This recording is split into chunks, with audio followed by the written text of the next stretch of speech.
네, 안녕하세요. 축구생각입니다. 축구 승무패 토토 25회차 EPL 9경기 분석 및 초안픽 배팅 내용 공유하도록 하겠습니다. 현재 24회차가 진행 중이기 때문에 최근 5경기는 배제를 했고요.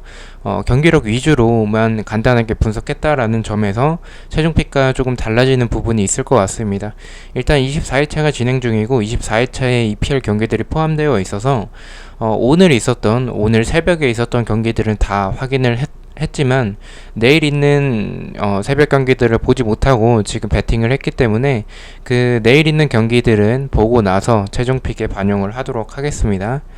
4번 경기부터 살펴보도록 하겠습니다. 22 노리치 대 16위 웨스트햄의 경기인데요. 노리치는 브라이튼에게 1대0으로 패배를 했고요. 웨스트햄은 뉴캐슬과 2대2로 비겼습니다. 투표율 같은 경우에는 웨스트햄 쪽에 55.9%고요. 노리치는 와포드에게 또 패배를 당했죠. 그래서 현재는 강등에 조금 더 가까운 상황이고, 웨스트햄 같은 경우에 스노드그래스가 이제 부상이고요. 그리고 강등권 탈출에 동기부여가 있습니다. 물론 노리치도 강등권 탈출에 그런 동기부여가 있겠지만 현실적으로 계속 연패를 하고 있는 상황에서 지금 최근에 경기력도 그렇게 좋지는 않고 지금 좀 어려운 상황이지 않나라고 생각을 하고 있습니다. 일단 웨스트햄이 공격적으로 나올 것으로 보이는데 공격적으로 나온다면 이런 웨스트햄이 뒷공간을 내주는 부분들이 있어서 이런 뒷공간과 측면 공간 이런 공간들을 이 노리치가 노려볼만 하다라고 생각을 합니다. 노리치가 결정력은 조금 떨어지는 부분이 있지만 뭐 푸키나 에르나데스, 켄트웰, 부엔디아 등 개인 능력이 좋은 그런 공격진 자체는 개인적으로 나쁘진 않다라고 생각을 해요. 그래서 이변의 가능성도 있는 경기라고 생각을 합니다. 다만 노리치의 불안한 수비를 봤을 때는 최근 지속적으로 득점을 해주고 있는 웨스트햄의 미드필더인 수책 이제 노블 선수가 웨스트햄의 주장인데 아무래도 나이가 있다 보니까 이런 기동성이나 활동량적인 부분에서 조금 떨어지는 선수인데 이 수책 선수가 오면서 이 부분을 완벽하게 공백을 메꿔주고 있고 더 좋은 모습을 보여주고 있습니다. 또 웨스트햄의 역습, 이런 세트피스 등 최근에 이 보엔 선수가 어린 선수임에도 불구하고 어리다고 볼 수는 없겠지만 이 허시티에서 있었던 선수인데 굉장히 또 좋은 모습을 보여주고 있고 이 공격에서 최전방에서의 안토니오 선수의 이런 힘, 또 란시인 선수는 웨스트햄의 에이스죠. 그래서 공격진이 나쁘지 않고 동기부여 자체는 두 팀 다 있지만 수비적으로나 공격적으로나 더 나은 웨스트햄의 사이드를 보고 있습니다. 두 팀을 봤었을 땐 무승부를 하면 승점 1점씩 나눠 가진다면 그렇게 좋은 입장은 아니에요. 무조건 이겨야 되는 노리치 입장에서도 강등권 탈출에 대한 희망이라도 생기기 위해서는 이 경기 잡아야 되는 경기여서 승패로 나눠진다면 저는 노리치의 단통 패에 예측하도록 하겠습니다. 5번째 경기입니다. 17위 와포드 대 12위 뉴캐슬의 경기인데요. 와포드는 첼시에게 3대0으로 패배를 했고요. 뉴캐슬은 웨스트햄과 2대2로 비겼습니다. 투표율 같은 경우에는 와포드 쪽에 36.1%고요. 와포드는 강등권 탈출이라는 그런 동기부여가 있고요. 뉴캐슬은 유로파를 노려볼 수도 있겠지만 현실적으로는 조금 어려운 그런 모습인 것 같아요. 뉴캐슬은 헤이든 선수 그리고 롱스테프 선수가 부상이고요. 동기부여적 측면 때문에 와포드가 투표율에서 정배를 받고 있는 것처럼 보이는데 동기부여적인 부분은 와포드이긴 하지만 와포드가 세트피스와 측면 공간 이런 크로스 공격이 약한 모습 이런 소비적인 모습을 봤었을 땐 뉴캐슬의 막시민과 알미론의 좌우측의 이런 측면 플레이 또는 역습 또 셸비 선수 중원에서 풀어주는 역할 그리고 게일 선수가 지속적으로 득점을 하면서 좋은 모습을 보여주고 있기 때문에 뉴캐슬이 결정력에 있어서는 조금 아쉬운 부분들이 있긴 하지만 역습과 세트피스에서 좋은 모습을 보여주고 있는 그런 뉴캐슬이어서 저는 뉴캐슬의 사이드로 보고 있습니다. 일단 동기부여적 측면은 와포드지만 저는 일단 경기력적인 부분을 조금 더 봤을 때는 동기부여적 측면이 있더라도 뉴캐슬이 조금 더 유리하지 않나 라고 생각을 하고 있고요. 와포드가 데올로페오가 없는 부분은 크지만 노리치전에서 봤었을 땐 이런 사르 선수 그리고 디니 선수를 활용한 역습이 그래도 나쁘지는 않았습니다. 뉴캐슬의 수비진 주력이 느리고 세트피스에서의 불안한 모습이 이런 부분을 봤었을 땐 와포드의 강등 버프 또는 세트피스 이 세트피스가 불안한 뉴캐슬 상대로 득점을 할 가능성도 있고, 역습에서의 한방, 뉴캐슬이 지금 와포드 상대로 이런 수비적으로 임할 것 같진 않아요. 아무래도 경기를 주도한다면 뉴캐슬의 수비진의 주력이 느리기 때문에 라인이 그렇게 낮게 평소 뉴캐슬처럼 낮게 형성이 되진 않을 것 같은데, 그렇게 조금 라인이 높다면 이런 역습 카운터에 와포드의 역습에 당할 수도 있다라고 생각을 해서, 경기력은 뉴캐슬이고 동기부여는 와포드지만 저는 이 경기는 약간 무승부 쪽으로 나오지 않을까라는 생각에 단통 무승부 가도록 하겠습니다. 첫 번째 경기입니다. 1위 리버풀 대 12 벌리의 경기인데요. 리버풀은 빌라에게 2대0으로 승리를 했고요. 벌리는 셰필드와 1대1로 비겼습니다. 투표율 같은 경우에는 리버풀 쪽에 84.1%고요. 리버풀은 홈에서 이번 시즌 봤을 때 전승을 하고 있습니다. 무승부도 없어요. 벌리 같은 경우에는 제코크 선수 그리고 반세 선수가 부상이고요. 동기부여는 유로파의 가능성이 약간은 남아있긴 합니다. 약간은 희망적이긴 해요. 리버풀이 역습을 당할 때 수비 숫자가 좀 부족한 모습이 있긴 있습니다. 최근 벌리가 로드리게스 비드라 선수의 투톱을 쓰면서 세트피스와 높이를 활용한 공격보다는 원래 벌리의 스타일보다는 우드와 반스가 있었을 때의 그런 스타일보다는 역습적인 부분이 조금 더 나아진 더 좋아 보이는 부분이 있습니다.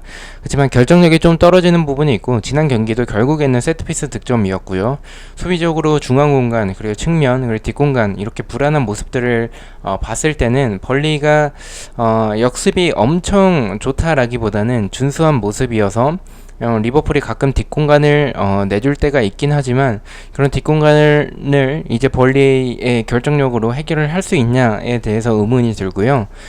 동기부여가 큰 벌리는 아니기 때문에, 물론 동기부여적으로는 유로파 또는 더 높은 순위에 위치하고 싶다라는 동기부여가 있을 수는 있지만 그렇게 큰 편은 아니라고 생각을 해요. 그래서 리버풀이 약간의 로테이션을 돌리더라도 승리할 것으로 생각을 해서 저는 리버풀의 단통 승을 보도록 하고요.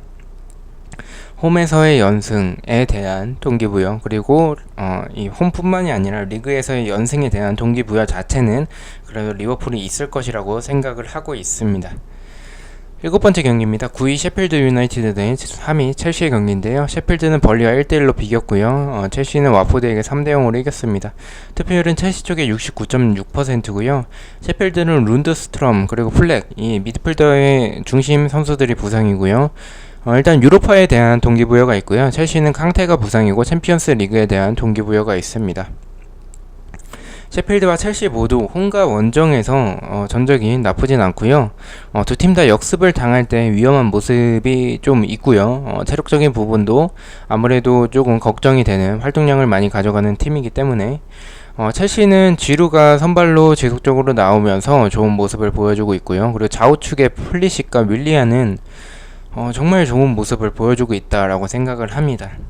셰필드 같은 경우에는 벌리전에서 하프 스페이스 공간에서 크로스만 해도 10번은 찬 것 같아요. 그만큼 하프 스페이스 공간에서 크로스가 굉장히 또 많았었던 그런 셰필드였고요. 결정력 자체는 조금 아쉬웠던 셰필드지만 세트피스 그리고 크로스 공격, 중거리 이런 부분들이 지속적으로 좋은 모습을 보여주고 있는 셰필드라고 생각을 합니다.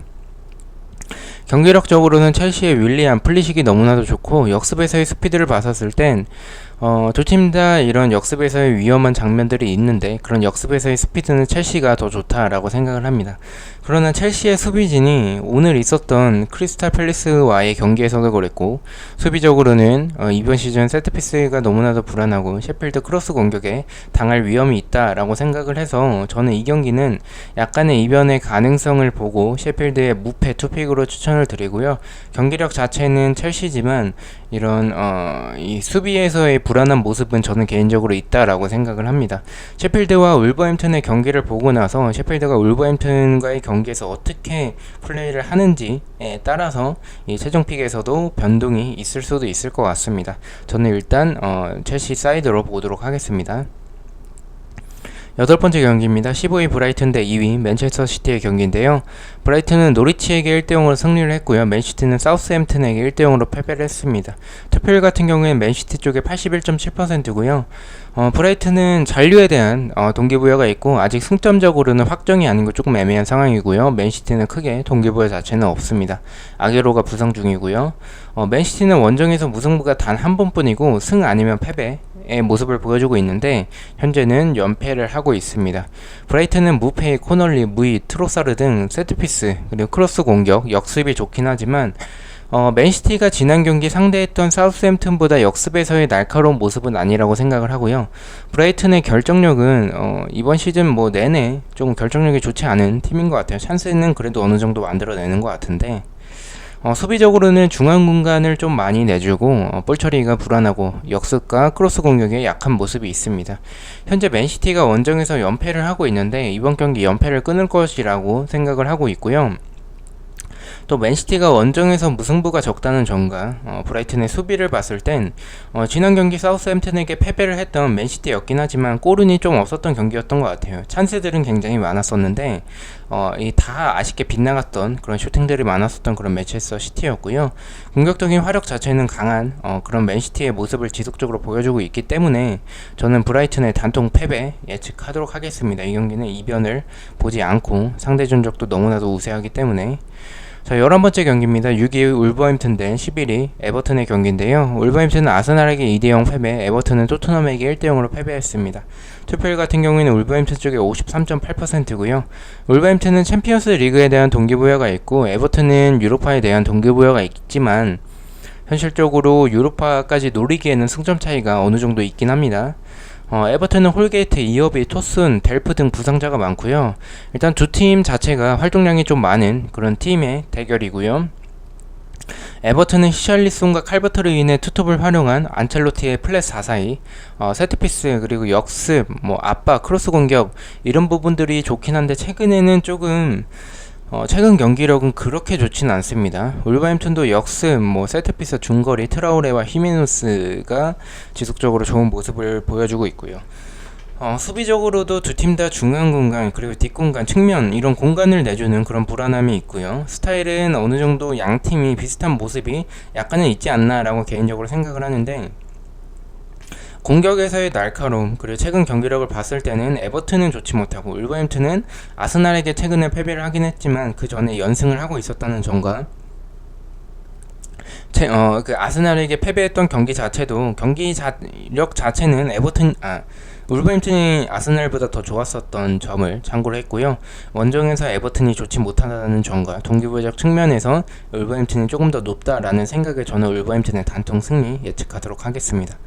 자, 12번째 경기입니다. 18위 아스톤빌라 대 14위 크리스탈 팰리스의 경기인데요.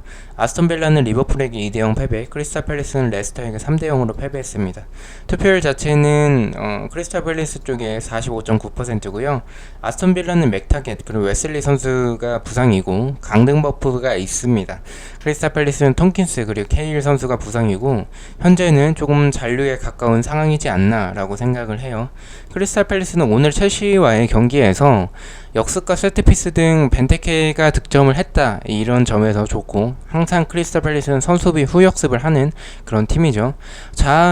선수는 여전히 좋은 모습을 보여주고 있고요. 아스톤빌라가 역습에서 조금 불안한 모습, 역습을 당할 때 불안한 모습이 많은 팀이어서 경기력은 크리스탈 팰리스가 더 좋지 않나라고 생각을 합니다. 투표율도 크리스탈 팰리스 쪽을 보고 있고요.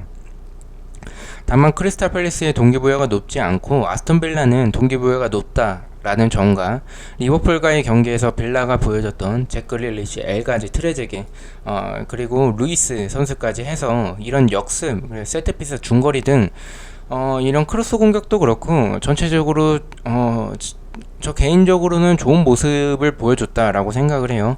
크리스탈 팰리스가 아스톤빌라 상대적으로 떨어지는 팀인 하위권 팀인 아스톤빌라 상대로 수비적으로 임할 것 같아 보이지는 않아서 라인을 조금 올릴 것 같고요. 라인을 올린다면 그렇게 공간을 좀 많이 내주는 크리스탈 팰리스의 수비 성향상 도깨비 팀이기도 하고 그런 크리스탈 팰리스의 모습을 봤었을 땐 저는 이 경기는 강등 버프를 보고 아스톤빌라가 역습 카운터 한 방을 노릴 수 있지 않을까라는 생각에 과감하게 빌라의 단통 승리 예측하도록 하겠습니다.